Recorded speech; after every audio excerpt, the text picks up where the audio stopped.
बसीन की पाठशाला में आपका स्वागत है। आज हम इस वीडियो में हार्विंग का नियम पढ़ेंगे। तो चलो आओ देखें। जब हम किसी रेखा की लंबाई को आधा करते हैं तो उसमें टैट है, तय और दै का योग होता है और इसी को हम हार्विंग या अर्धकरण का नियम भी कहते हैं। नेक्स्ट, जब किसी एक खंड के शब्दों के अंत में हुक नहीं लगा होता है तो पतली रेखा को केवल टैट है और तय के लिए, और जो मोटी रेखाएं होती हैं उनको दै के लिए आधा करती हैं। जैसे इष्ट लिखना है तो शैलाइट लिखते हैं, तो इसको हम आधा करके लिखेंगे यानी कि छोटा, तो इसमें टै का योग हो जाएगा। इसी तरह से अगर हमने पठ लिखना है तो पै लिखा आधा, क्योंकि पै भी लाइट लिखते हैं, तो ये ठा के लिए आधा हुआ। पात लिखना है तो पा लाइन से ऊपर लिखेंगे क्योंकि फस्तन का स्वर लगा हुआ है, और पा को आधा करके लिखेंगे तो ये हमारा होगा पात। इसी तरह से अगर हमने लिखना है बद तो बा रेखा मोटी लिखते हैं और बा को मोटा करके आधा लिखा तो ये हमारा बना बद। अब आगे, एक से अधिक व्यंजन रेखाओं के एक साथ बने शब्दों में उस रेखा को टै, ठै, तै या दै के लिए आधा किया जाता है जिसके साथ ये शब्द आते हैं। जैसे पटवारी लिखा है तो इसमें ज़्यादा रेखाएं आई हैं, तो पै को हमने आधा किया, इसमें टै का योग हुआ, तो अब हम यहाँ पे टै नहीं लिखेंगे, पै और वह बड़ा कर देंगे, इसी में रै का योग हो जाएगा, ये बनेगा हमारा पटवारी। इसी तरह से भगवत लिखना है तो भै गै और वह को आधा करके लिखेंगे तो इसमें तय का योग होगा। इसी तरह से अगर हमने शब्द लिखना है तो शै बा मोटा करके लिखते हैं और इसको छोटा लिखेंगे यानी कि आधा, तो ये बन जाएगा हमारा शब्द। इसी तरह से अगर हमने लिखना है स्वागत तो गै के बीच में बड़ा वृत्त स्वा और गै आधा ता के लिए। ठीक है, इस तरह से बन जाएगा हमारा स्वागत।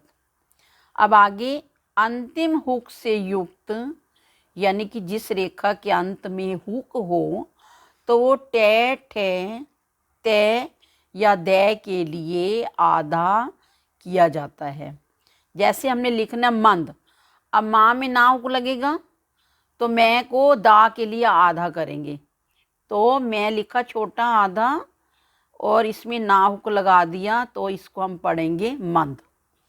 इसी तरह से अगर हमने लिखते हैं डांट तो ये अनुस्वार है, अनुस्वार भी ना की तरह ही होता है, तो डै में हम ना हुक लगाएंगे और डै को आधा लिखेंगे टै के लिए, तो ये हमारा बनेगा डै और नै हुक। यहाँ का स्वर लगाया, क्योंकि ये देखो रेखाएं इतनी छोटी नहीं लिखी जाती हैं, तो जब हम छोटी रेखाएं लिखेंगे तो हमें पता चल जाएगा कि इसमें हार्विंग का नियम हमने लगाया हुआ है।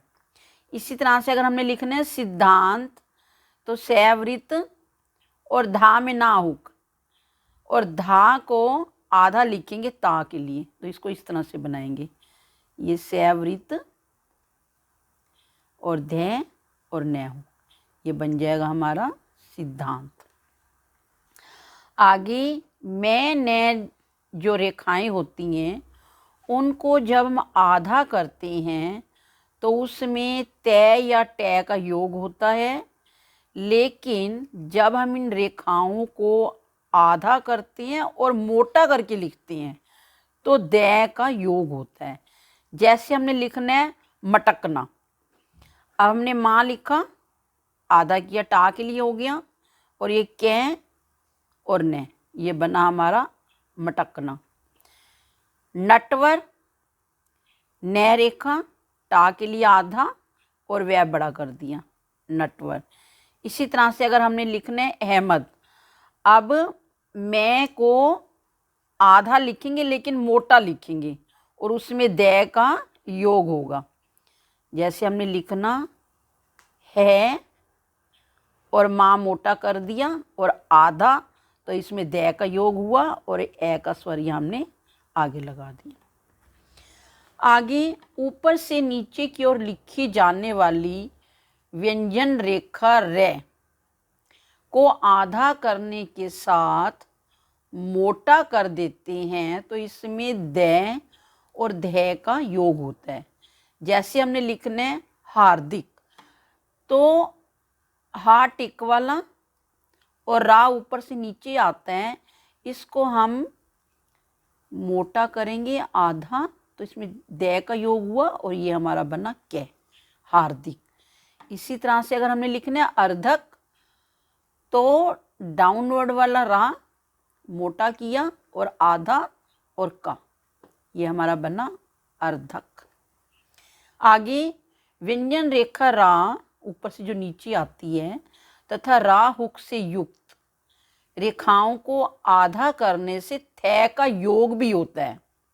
जैसे हमने लिखना है प्रथम, अब पा में राहु के, ठीक है, तो इसको हम आधा करके लिखेंगे तो इसमें था का योग हुआ और ये हुआ माँ, राहुक से युक्त हो गई रेखा ये, क्योंकि पा में राहुक है। और अर्थ लिखना है तो रा आधा और मोटा, इसमें था का योग हो गया और हमने ये इधर डैश स्वर लगा दिया, ये बना हमारा अर्थ। मोटी रेखाओं को आधा जब करते हैं तो उसमें धै का योग भी होता है। जैसे हमने लिखना है बाधक, तो बा मोटा लिखते हैं हम और बा को आधा करके लिखेंगे तो इसमें धै का योग भी हो गया, तो इस तरह से लिखा जाएगा ये बाधक।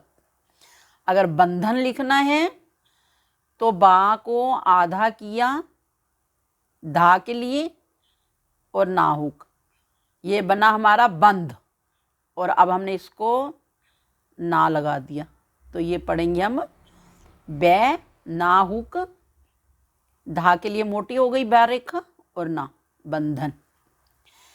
किसी शब्द के अंत में तै टे ठे और दै के पश्चात अगर स्वर आ जाता है तब हार्विंग का नियम लागू नहीं होता, तब रेखा पूरी ही लिखी जाती है। जैसे हमने लिखना पत, तो पा को आधा किया ता के लिए, लेकिन पता आएगा तो इसको हम पूरा लिखेंगे पै और ता, क्योंकि इसमें ता के बाद रेखा आ गई है, स्वर आ गए हैं, तो पा को हम ता के लिए आधा नहीं लिख सकते। अब दो असमान लंबाई की रेखाओं का मेल जहाँ संभव नहीं होता, यानी कि उनको लिखना आसान नहीं होता, तो वहाँ उनको अलग या साथ साथ लिखा जाता है। जैसे हमने लिखना है प्रबंध, अब कैसे लिखेंगे, पा में रा लिखेंगे पर, और बंद के लिए बै में नाहुक और ये इसके साथ लिखेंगे, क्योंकि पै और बा की डायरेक्शन एक जैसी है, तो इसलिए हमने इसको अलग और साथ साथ करके लिखा है। अब अगली व्यंजन रेखा, अकेली व्यंजन रेखा रै, जो नीचे से ऊपर जाती है, इसको कभी भी आधा नहीं करते। जैसे हमने रथ लिखना है तो रथ में रा को थे के लिए आधा नहीं लिखेंगे हम, इसमें पूरा ही लिखेंगे। जैसे हमने रथ लिखना है तो रै और था इस तरह से लिखेंगे, यानी रै को थे के लिए आधा नहीं करेंगे, इसको हम पूरा ही लिखेंगे। वाक्यांशों में व्यंजन रेखा कै का प्रयोग तक के लिए करती हैं। जैसे हमने लिखना है अब तक, तो अब का शब्द चिन्ह है, बा लाइन से ऊपर आता है, और का के लिए, तक के लिए का रेखा लिख दी, ये हमारा हो गया अब तक। जब तक के लिए जब लाइन पर आता है तो बा लिखा और तक के लिए का लिख दिया। ठीक है। अब जहाँ पर कै लिखना संभव नहीं होता वहाँ तक के लिए पूरा ही लिखते हैं। जैसे हमने लिखना है जहाँ तक, तो जहाँ है लाइन से ऊपर, अब तक यहाँ लिखना संभव नहीं है तो यहाँ हम तक को पूरा लिखेंगे, तय और के। ठीक है। आज की वीडियो इतनी ही, तब तक के लिए धन्यवाद।